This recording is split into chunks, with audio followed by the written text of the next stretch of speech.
इस वक्त की बहुत बड़ी खबर आ रही है। इजराइल में सेड्रट इलाके में 2 केमिकल फैक्ट्रीज में आग लगी है और आग की लपटें काफी दूर तक देखी जा सकती हैं, धुआं देखा जा सकता है और यहां पर राहत बचाव कार्य जारी है। लेकिन इस आग लगने के बाद इस पूरे इलाके में इजराइल में जो खबर फैली वो इस तरह की खबरें फैलने लगी कि यहां पर बड़ा धमाका हुआ है और यह कहा जाने लगा कि क्या यहां पर ड्रोन स्ट्राइक हुई है। देखिए, इस तरह की खबरें फैली इजराइल में और उसके बाद वहां पर जो स्थानीय लोग हैं उनमें जबरदस्त खौफ का माहौल देखा जा रहा है। और ये जो दोनों केमिकल फैक्ट्रीज हैं दोनों सेड्रट इलाके में। देखिए, एक तो ये वो इलाका है जो बीर शेबा के करीब है। अगर आप जेरूशलम से बात करें तो करीब 70 किलोमीटर के आसपास डिस्टेंस होना चाहिए इसका।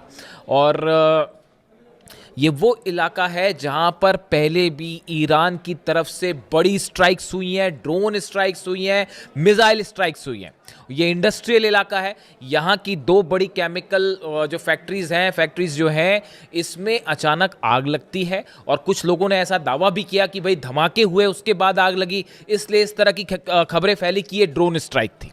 हालांकि अभी इस बात की पुष्टि नहीं हुई है कि ये ड्रोन स्ट्राइक थी या नहीं। और इस तरह से देखिए, अब इजराइल में अगर कहीं धमाका हो जाए तो बड़ी स्वाभाविक सी बात है कि जितनी मिसाइल्स मारी हैं ईरान ने और जितनी ड्रोन स्ट्राइक करी हैं पिछले बार जब भी जंग हुई उस बीच में, तो इजराइल में खौफ का माहौल, पैनिक होना साधारण सी बात है।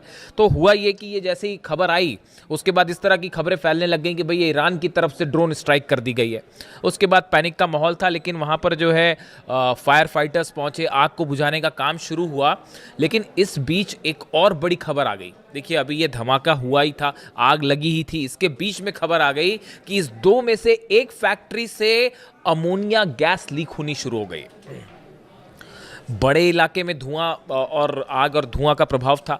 तो उसके बाद ये सेड्रट जो देखिए जो खबर है, द सेड्रट municipality instructed resident of the nearby neighbourhood to remain indoors and keep their windows shut. जो वहाँ की लोकल गवर्नमेंट है, बॉडीज़ हैं, उन्होंने इस तरह के निर्देश जारी कर दिए कि जो सेड्रट के आसपास के इलाके के लोग हैं वो अपने घरों के अंदर रहें, खिड़की दरवाजे बंद कर लें, बाहर ना निकलें। यानी पैनिक का माहौल था क्योंकि खबर ये थी कि अमोनिया गैस लीक हो रही है। अगर ये बड़े पैमाने पर लीक हो जाए तो इससे काफ़ी नुकसान भी हो सकता था। लेकिन अभी जो लेटेस्ट खबरें हैं उसके मुताबिक फायर फाइटर्स मौके पे हैं। इस बात की जांच जारी है कि वाकई यहाँ से अमोनिया लीक हुई है, नहीं हुई है, और अगर हुई है तो कितनी मात्रा में हुई है, इसकी अभी पूरी जानकारी आनी बाकी है। इस तरह से भी कुछ जगह से दावे हुए हैं। जो इजराइल के अखबार आप देखें, इजराइल का मीडिया देखें, तो वो इस तरह के दावे हो रहे हैं कि अमोनिया लीक नहीं हुई है। लेकिन इस तरह के भी दावे हैं कि अमोनिया लीक हुई है। अभी स्टेटस क्या है वो पता चलेगा। इस इलाके में देखिए इतना ज़बरदस्त पैनिक का माहौल था कि जो सेड्रट से होते हुए जो ट्रेन्स जाती हैं उनको सेड्रट स्टेशन पर रोकने से मना कर दिया गया। उन्हें कहा गया कि आप फ़ौरन यहाँ से आगे निकल जाइए, इस स्टेशन पे आप ना रुकेंगे। आसपास के जो रेसिडेंशियल इलाके थे उनको काफ़ी घरों को खाली करवा दिया गया। जो थोड़े डिस्टेंस पे घर हैं उनको कहा गया कि आप घर के अंदर रहिए, बाहर मत निकलिए। यानी आप देखिए इस पूरे इलाके में, दरअसल देखिए ये बीर शेबा के करीब वो इलाका है सेड्रट का जहां पर ईरान की तरफ से शाहिद 136 ड्रोन्स ने, खास तौर पर जो 12 दिन की जंग हुई थी, इस जंग की बात नहीं कर रहा हूं मैं, पहले वाली जो जंग हुई थी 12 दिन की जंग हुई थी जिसमें ईरान ने अपनी मिसाइल्स और ड्रोन की असली पावर दिखाई थी पहली बार दुनिया को, और इजराइल घुटनों पर था। और ये हालात थे कि धमाधम मिसाइल्स गिर रही थी और बिल्डिंग्स गिर रहे थे इजराइल में। और उसके बाद जो है वो पहली बार ताकत देखी थी दुनिया ने कि ईरान की मिसाइल्स और ड्रोन की क्या ताकत होती है। तो उस समय भी ये जो सेड्रट इलाका है, जो इसका इंडस्ट्रियल इलाका है, इस पर काफ़ी ड्रोन स्ट्राइक्स हुई थी। देखिए, ईरान में लगातार अमेरिका की तरफ से धमकियां आ रही हैं कि जो है हम वहाँ के जितने ऑयल स्टेशंस हैं उनको निशाना बनाएंगे, एनर्जी स्टेशंस को निशाना बनाएंगे, वगैरह वगैरह, इंडस्ट्रियल एरिया को निशाना बनाया जा रहा है। इन हालात में नेतन्याहू जब डोनाल्ड ट्रंप से मिलने वाले हैं उसके ठीक पहले इजराइल के एक इंडस्ट्रियल कॉम्प्लेक्स में आग लग जाती है, तेजी से फैल जाती है और इस तरह से धमाके और ड्रोन स्ट्राइक की खबरें फैलने लगती हैं। इसके बाद सबको यही लगा एक बार कि ये ईरान की तरफ से, जैसा कि ईरान ने पहले ही कह रखा है कि अगर हमारे पर हमले जारी रहे या अगर हमें ज़रूरत महसूस हुई प्रीएम्प्टिव स्ट्राइक की तो हम पहले स्ट्राइक कर देंगे। इस तरह की बातें भी ईरान की तरफ से कही गई। तो ऑलरेडी पैनिक फैलना लाजमी था। तो उसके बाद हालात ये है कि अब वहाँ पर जो है काफ़ी सारी जो है फायर ब्रिगेड की गाड़ियाँ हैं और वो आग वाग बुझाने के काम में लगी हुई है। अभी किसी तरह की ड्रोन स्ट्राइक की कोई कन्फर्मेशन नहीं आई है। अगर कन्फर्मेशन आती है तो हम आपको बताएंगे, लेकिन फिलहाल इस पूरी घटना से अच्छा खासा पैनिक जो है वो इजराइल में देखने को मिल रहा है। अब देखिए, इसी बीच एक और बड़ी खबर है, मैं अगले वीडियो में इसकी चर्चा करूंगा आपसे, कि इराक में जो स्ट्राइक्स की गई हैं खासतौर पर इरबिल में ईरान की तरफ से, वहाँ इराक में अभी भी हमले जारी हैं, वहाँ पे अभी भी जो है वो दुश्मनों के खिलाफ ईरान की कार्रवाई जारी है। उसमें इजराइल के कुछ सीक्रेट अड्डों को निशाना बनाया गया है। इस पर अभी डिटेल्स ज़रा आ जाए आपसे शेयर करेंगे। और इस बीच देखिए, जो खबर है कि नेतन्याहू और डोनाल्ड ट्रंप की मुलाकात होने वाली है, इस पर पूरी दुनिया की नज़रें हैं कि डोनाल्ड ट्रंप और नेतन्याहू की मुलाकात में क्या होता है।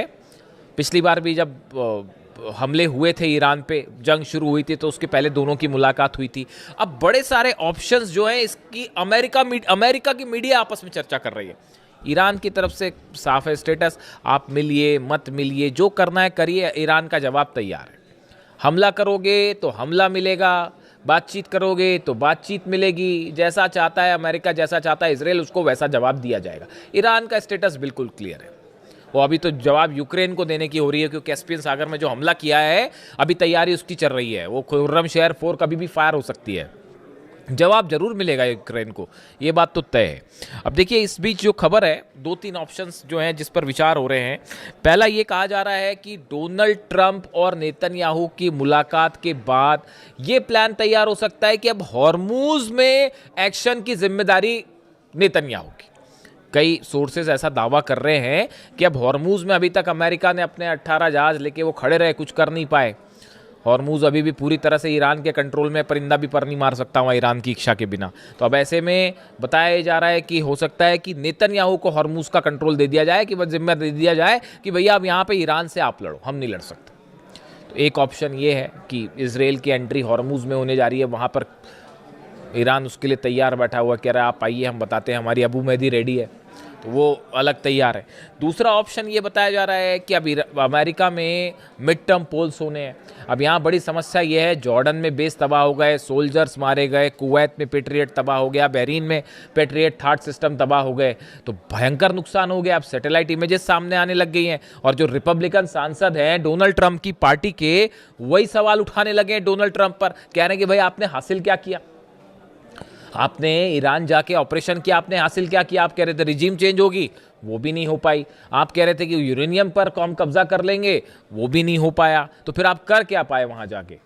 जंग आप जीत नहीं पा रहे हो, अंदर आप कदम नहीं रख पा रहे हो। तो अब ये रिपब्लिकन, ये मैं नहीं कह रहा, ये सीनेटर्स और रिपब्लिकन पार्टी के सदस्य डोनाल्ड ट्रंप पर सवाल उठा रहे हैं। तो इससे आप अंदाज लगा लिए कि मिड टर्म पोल का क्या होना है। तो डोनाल्ड ट्रंप वहां भी घबराए हुए हैं कि भाई चुनाव हार गए तो फिर बड़ी फजीयत हो जाएगी कि ईरान ने हराया, चुनाव भी हार गए, तो अब उसकी भी चिंता सताई जा रही है। तो अब नेतन्याहू से मुलाकात है।